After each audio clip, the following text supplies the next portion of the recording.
I am from Coral Springs, Florida, and I am a 2020 graduate of Marjory Stoneman Douglas in Parkland, Florida. I was there 4 years ago when my school was under attack by a man whose name I refuse to speak.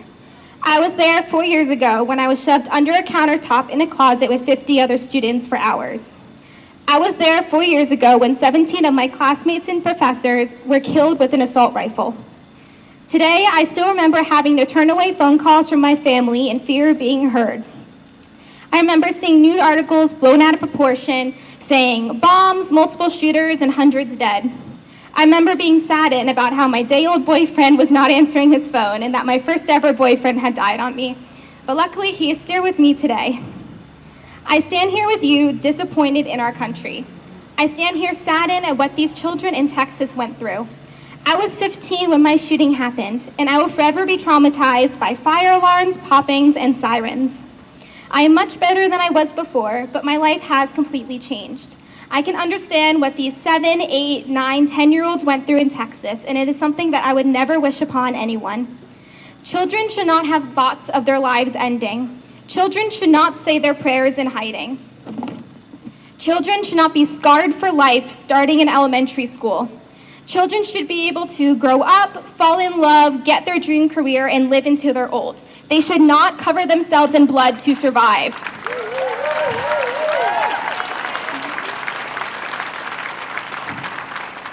It is unfortunate that between my event and the ones that just happened, that nothing has changed. We stand here today just as we were 4 years ago, asking for help to prevent more tragedies. Our government should not care more about my uterus, more about my sexuality, and more about what's in my pants.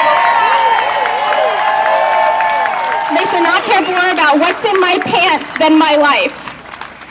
We need to protect our children that are here with us today. We should not fear the very place we go to learn and thrive. Schools should be safe havens, not hunting grounds. It is not a teacher's job to act as a barrier between a gun and the children they teach. It is not on our teachers and staff members to risk their lives to protect others. It is not in their contract.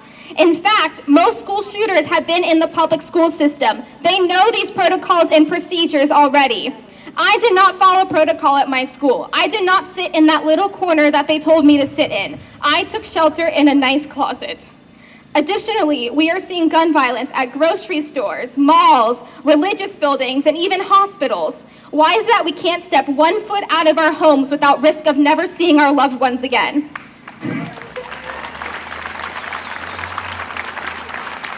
Why is it that I'm scared to have children in fear of never seeing them grow up?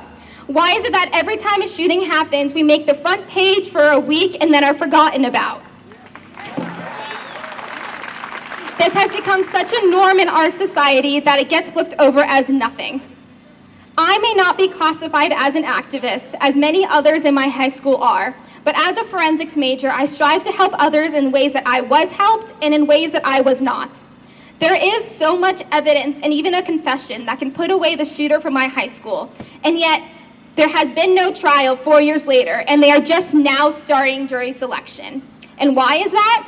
Our government and our justice system.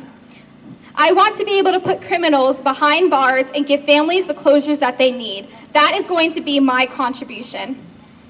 I want to recognize that I would not be here without the help of my family, my boyfriend, my friends, and my community. I want to thank everyone who has come out here to support myself and other victims of gun violence. You are the reason we never feel alone. Thank you.